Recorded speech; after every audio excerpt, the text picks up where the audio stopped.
Welcome in. Back again, everybody. This is the Ashish and Ryan Sports and Political Podcast, coming to you live from Hilliard, Ohio, via YouTube. By the way, check this stuff out. Subscribe. Don't mind my other videos, those sucked. But, if you want to, give them some views.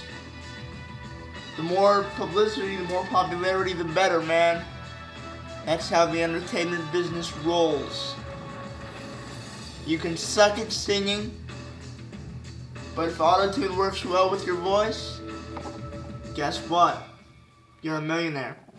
Ask Bieber, ask Selena Gomez, ask any of those stupid pop music stars. So anyway, what I'm saying is, even if you think my stuff is the stupidest things ever said on the planet, trust me, that's what I think. If you give it a watch, man, stupid makes money.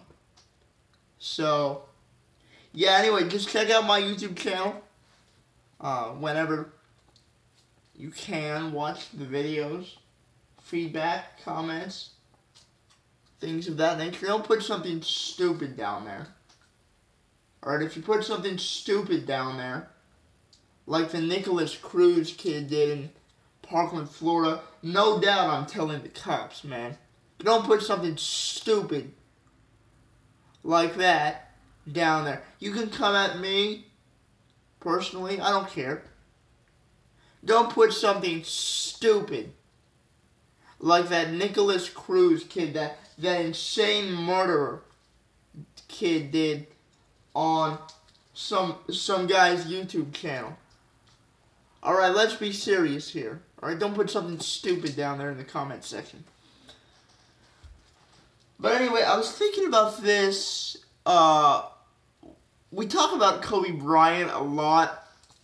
How he's insecure. How he's really moving down the ranks very slowly.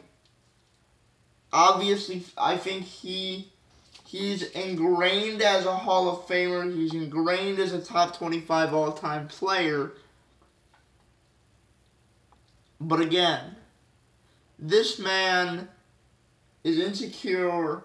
His place in basketball history is going down because you're seeing a better player than him and LeBron James moving up the ranks.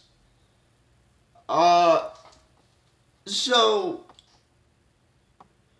you know, this whole Kyrie Irving situation,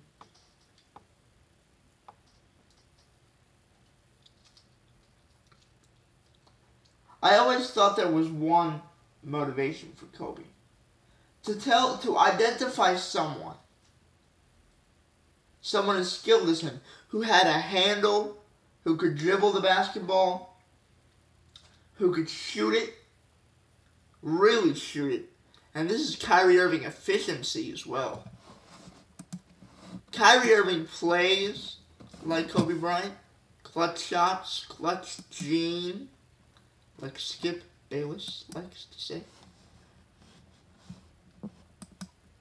This guy is a carbon copy, a more efficient,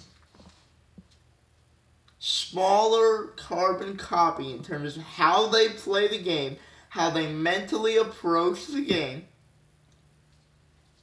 of the two guys. These two guys are carbon copies of each other. So no doubt Kobe Bryant would love to give Kyrie Irving advice about, hey man, I evolved by not being the second fiddle. I stayed in LA, I built my brand, I was the solo act guy, I'm now the hero of the city. I brought them championships. You can be that guy, man. You can be me. You can be Kobe Bryant, and LeBron James will just be a worn down, big, physical buffoon. Sorry that he ever let go of you. Now, obviously, he wouldn't have said this. But read between the lines here. There have always been situations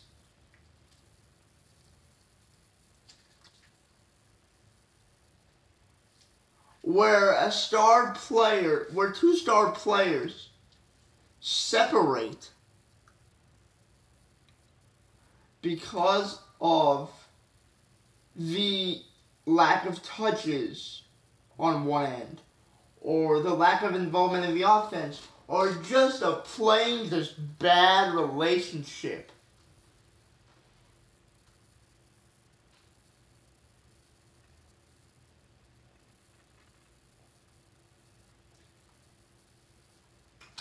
Alright, now let me be straight about this. Kobe Bryant's legacy is championships.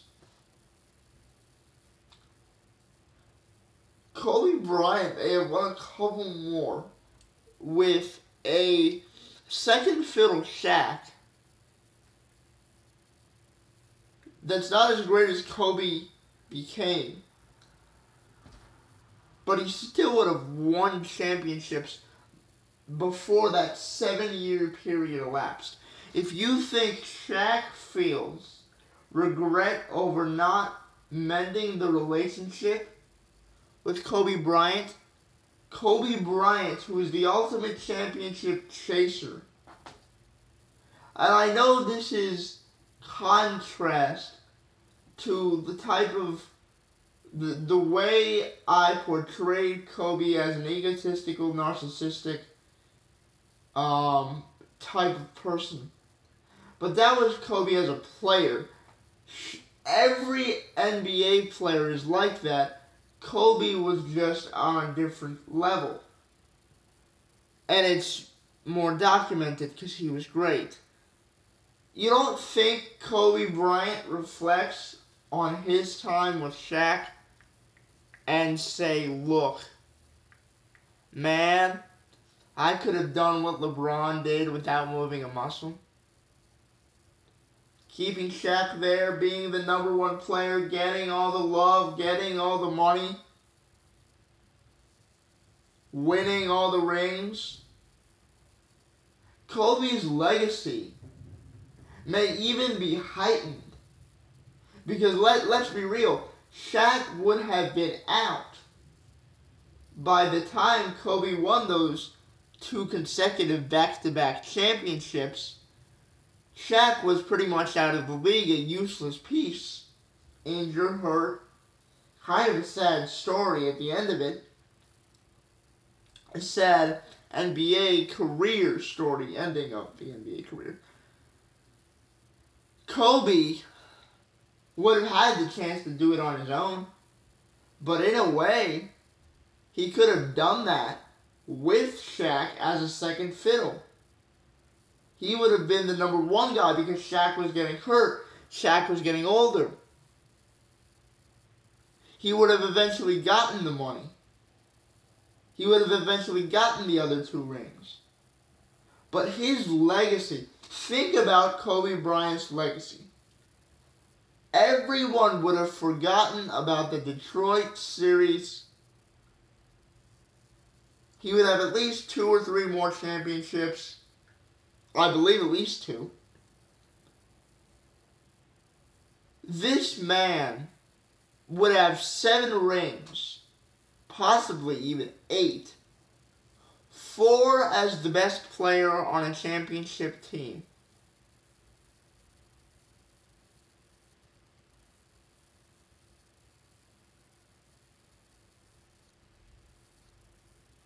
Four or 5, my bad.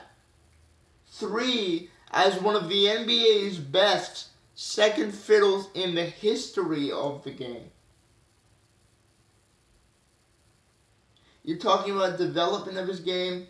He would have been more self-aware, quicker. Listen, he didn't adjust his game after losing the championship to Detroit because Shaq left. There was no need to adjust his game. He needed to accentuate the characteristics that possibly made him such a bad teammate in the first place that drove Shaq out. Had Shaq stayed, he may have even been a more complete basketball player. He would have gotten the rings, he would have gotten the money, he would have gotten more recognition. His place in history would have been so much greater. And his overall view of the game of basketball may have evolved much more quickly, forcing him to become a greater, more all-around player. You don't think Kobe Bryant, a notorious intellectual and a notorious deep thinker, regrets this? Shaq, he's hard on everybody. He holds a grudge against JaVale McGee, for God's sakes. JaVale McGee. You don't think he holds a grudge for Kobe Bryant ratting him out in court, ratting him out to the media, pushing him out of town, the entire narrative behind that? If he finds regret, if he feels regret for that, Shaq does. The petty guy. He's hilarious, he's awesome, he's fun. But he's very petty. Let's be real about this. This guy is a petty person. But he's a great person. He lets go of this. You don't think Kobe Bryant, who probably analyzes this deeper than I do, who cares about his legacy so much, he's going to respond to some random guy on Twitter openly trash LeBron in some interview? You don't think he regrets not having Shaq there to win more championships? Don't kid yourselves. He said this after the Dwight Howard debacle. I appreciate Shaq now, and what we could have done if Shaq was there. Now, my original point was about Kyrie Irving. Well, what does this have to do with Kyrie Irving? You know, there are more inevitable breakups that are set to occur in the NBA. DeMar DeRozan and Kyle Lowry are going to break up. Bradley Beal, John Wall going to break up. Kevin Durant, Russell Westbrook already broken up. You haven't heard one word, one report, one story about Kobe Bryant being in the ear of any of these guys, telling them to do anything. Now, obviously, the Durant situation was different than what Kyrie was dealing with.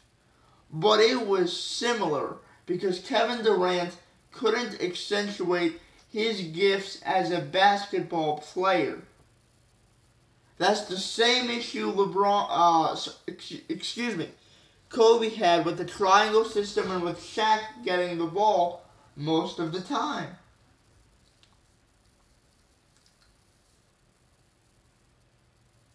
Kobe loves Russell Westbrook. He considers Russ his favorite player to watch in the NBA.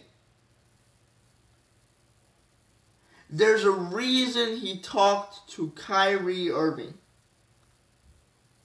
And it's not about the Jordan Pippen thing. It's not about the Kobe Shaq thing. Yes, that factored in. That may have been a heavy factor. But the nuance to this is not about that.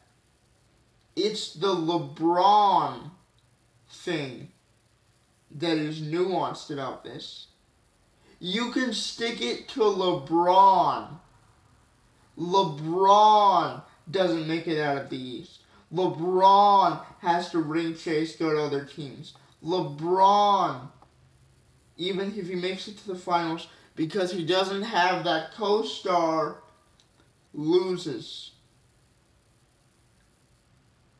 You know what this is about? This is about LeBron's legacy. Oh, LeBron couldn't win without Kyrie or a second fiddle. LeBron wasn't such a great teammate. LeBron isn't all you build him up to be. You don't think that was in the back of Kobe's mind?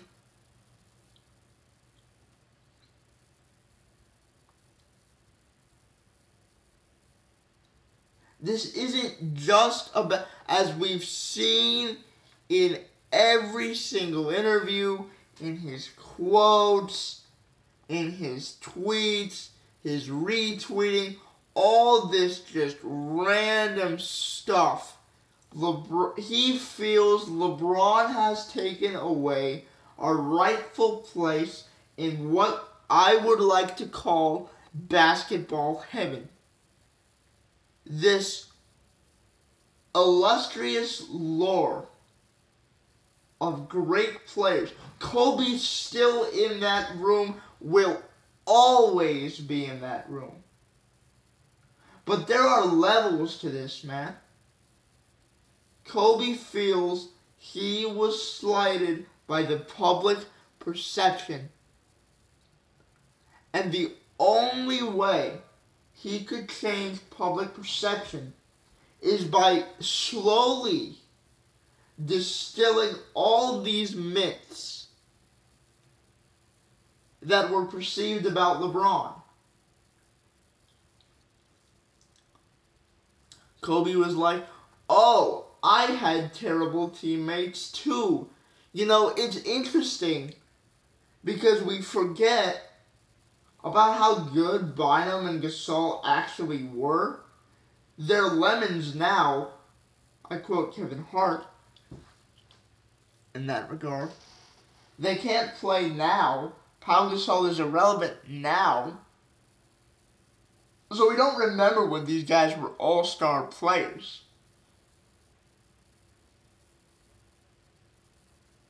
Kobe Bryant, with his tweets, with his use of the present, he uses the present very well. He uses it very well.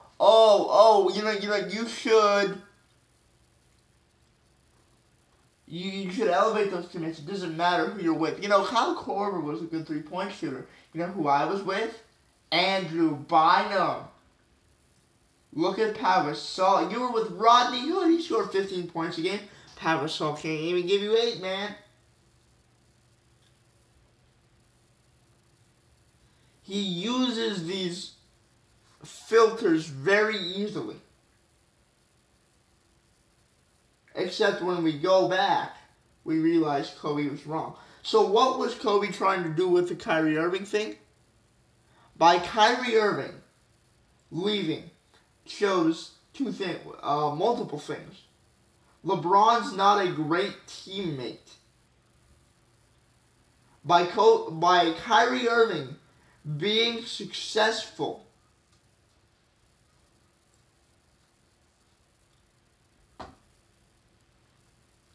in Boston, it also shows LeBron didn't elevate me. I was as good as anyone. I just needed other pieces around me. Doesn't elevate his teammates, is not a good teammate. With LeBron's success, it means more losses in the Eastern Conference, and because of a diminished supporting cast, as Kyrie left, more finals losses. So the view of LeBron as a winner compared to Kobe Bryant, that is shut down.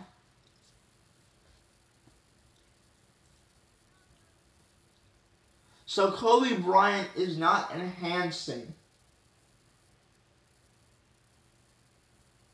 Kyrie, and And it also shows you that Kyrie is not a system player. And what I mean by that, it shows you in Cleveland that he wasn't a system player. But if he can go to multiple places and win, in a way it indicts LeBron for losing to the KD Warriors team. There are so many different angles to this. You know? I know he probably has a great relationship with Kyrie Irving. Probably gives him advice. Probably teaches him. But you don't think that Kobe Bryant was at least a little bit attracted to this situation? Obviously, he knew the kid beforehand. This is not something new. His relationship with Kyrie Irving. Don't get me wrong.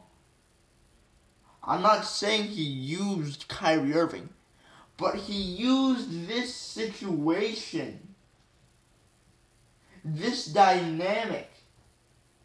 Do you think he was just looking out for Kyrie?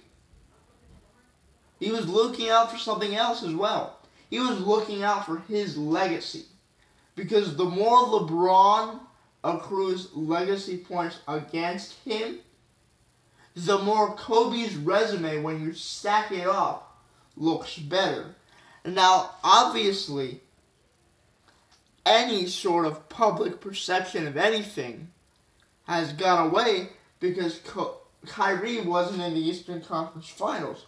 LeBron made the finals. LeBron was otherworldly in the playoffs. It was clear that he was getting his teammates open shots. They weren't hitting them. But let's stop saying that LeBron is the only guy that tries to... Kobe said this, it's not about the narrative, it's about winning the chip. Okay, dude, you controlled the entire narrative. You attempted to control the entire narrative. Not only about who you were playing with, Smush Parker and Kwame Brown. Those were scrubs. But you tried to control the debate there, so don't call out LeBron for doing the same thing in the playoffs, where he scores 50 with 8 rebounds and 8 assists, and they still can't win. Hypocrisy, man. Trying to control the narrative with this, as I've said. It makes LeBron look worse. LeBron doesn't win as much. Kobe Bryant is known as a winner because he's won that many championships.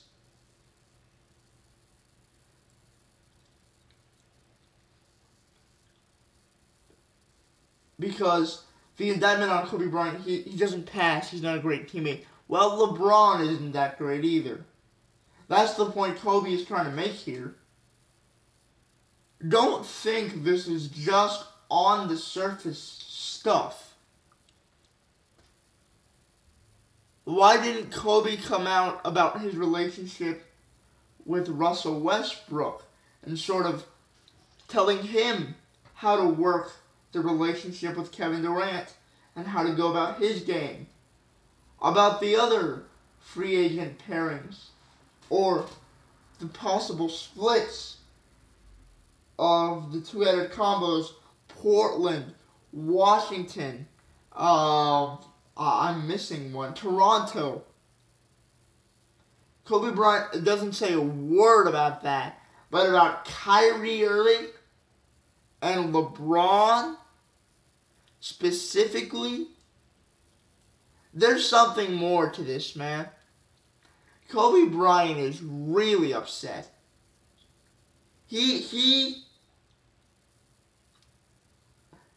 There is something wrong. He feels wronged. And to be frank, there is something wrong with the way he views basketball now. No one is saying he's not top 10. If you cannot accept that, man, your life is going to be terrible. Thinking about public perception of where you are all time. Okay, look, there were no Kobe Bryant haters in the media because Kobe Bryant was Michael Jordan, just a less efficient player. LeBron James has always had haters. So he can go to sleep at night knowing that he has those. In the media and social media, he doesn't respond to random tweets. He doesn't respond to Skip Bayless every day. Come on, guys. You know, I wouldn't be surprised if Kobe Bryant came back to basketball in the next 2 years. This must drive him sick. There's something paranoid about this guy. It made him great. But he said that he's okay with sitting back. He has no regrets. He feels fine. No, he doesn't. There's no need to try and continue controlling a narrative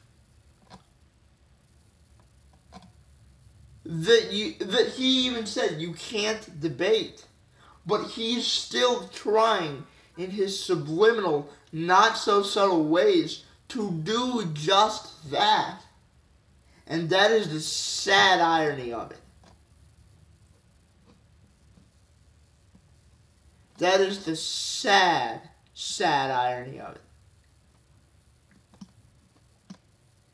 What he never wanted to do, his ego forced him to do. That's why he didn't win as many championships as MJ. That's why his later career was just sad. He didn't leave during the right time.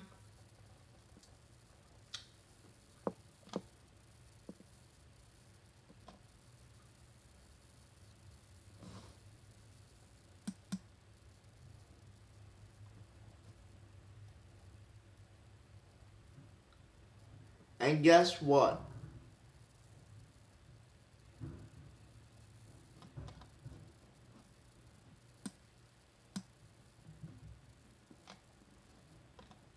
At the end of the day, the irony is what will define his career and separate him. When the time comes, when people say there are levels to this, the irony will be the deciding factor. In what level he's putting. This is the Ashish Narayan Sports and Political Podcast. Coming up next, the Trump-Kim meeting. Hiya. Fun stuff. Did anything come out of it? What do we care? Is this even a big deal? And I've got some thoughts on the Lonzo Ball thing. I'll just state them quickly. That relationship with Kyle Kuzma is not right. Okay, LeBron, I don't think this has anything to do with LeBron, but Lonzo's up out of there within 2 years. No way he's dealing with the best shooter. He's a point guard. Best shooter on the team is Kyle Kuzma. Best scorer on the team is Kyle Kuzma. Most dedicated player on the team is Kyle Kuzma. You're not making diss tracks with that guy. You're making jokes with him. The diss track shows me that there's something wrong in that relationship. It's very early, which is the scary part too. If you're gonna have to make a decision, man.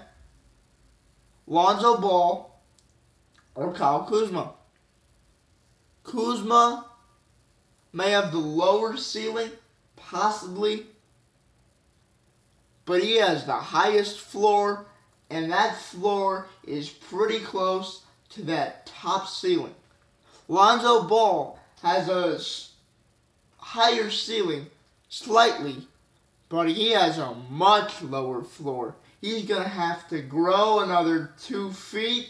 He's going to have to grow muscles in his legs. He's going to have to jump up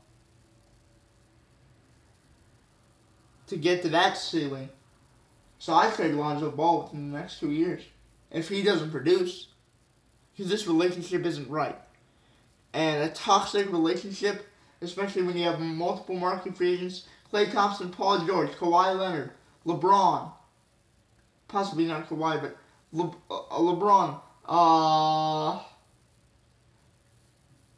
Kyrie even, Chris Paul.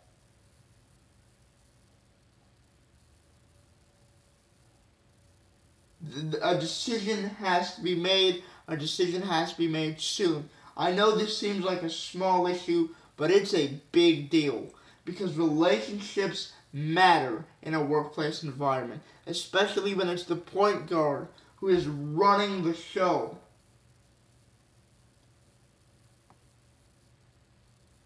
Decisions got to be made, man.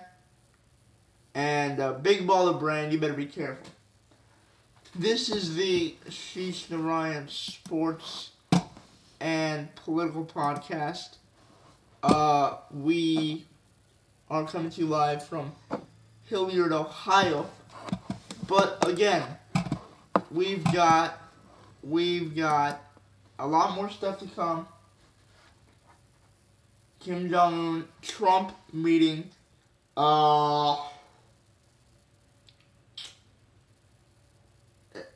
Perhaps what this could mean for the Iran deal and a path forward in the Middle East, and a Never Trumpers response, which I actually agree with.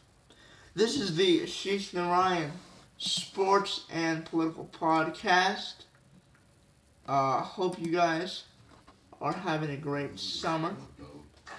Enjoying yourselves, going outside, not like this stupid, lazy guy that is me, talking to you, giving you insight. Yeah, have fun though, you know. Anyway, we are coming up next very shortly. This is the Ashish Narayan Sports Political Podcast.